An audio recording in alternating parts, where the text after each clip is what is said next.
ഇതുപോലുള്ള അനീതി യുവാക്കളോട് ചെയ്യുമ്പോ വായിൽ പഴം തിരിയിരിക്കുന്ന ഡിവൈഎഫ്ഐയിലല്ല, മറിച്ച് തെരുവിൽ പോരാടുന്ന യൂത്ത് കോൺഗ്രസിലാണ് ഇവിടുത്തെ യുവാക്കൾക്ക് പ്രതീക്ഷയുള്ളത്.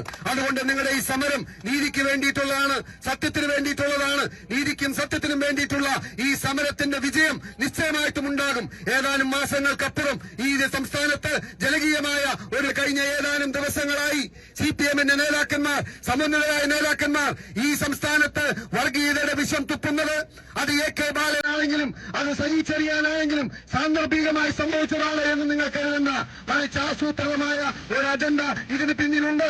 കേരളം മുഴുവൻ ചർച്ച ചെയ്യുന്ന സ്വർണ്ണക്കോഴയിൽ നിന്നും ശബരിമലയിൽ നിന്നും ശ്രദ്ധ തിരിക്കുന്നതിന് വേണ്ടി ഒരു സമൂഹത്തെ, ഒരു സമുദായത്തെ ശത്രുപക്ഷത്ത് നിർത്തി അനാവശ്യമായ വർഗീയത വിളമ്പി ഈ CPM ഈ അജണ്ട നടപ്പിലാക്കാൻ ശ്രമിക്കുമ്പോൾ ബഹുമാനരായിട്ടുള്ള സമുദായ നേതാക്കന്മാർ ഇന്നലെ കേരളം ആദരിച്ചിട്ടുള്ള, ബഹുമാനിച്ചിട്ടുള്ള നിങ്ങൾ ഇരിക്കുന്ന കസേരയെ അങ്ങേറ്റം നൃത്തത്തോടുകൂടി കണ്ടിട്ടുള്ള ആ കസേരയിൽ ഇരുന്നു കൊണ്ട് ഈ CPM-ന്റെ അടവ് നയത്തിൽ നിങ്ങൾ വീണുപോകരുത് എന്നാണ് ഞങ്ങൾക്ക് അഭ്യർത്ഥിക്കാനുള്ളത്.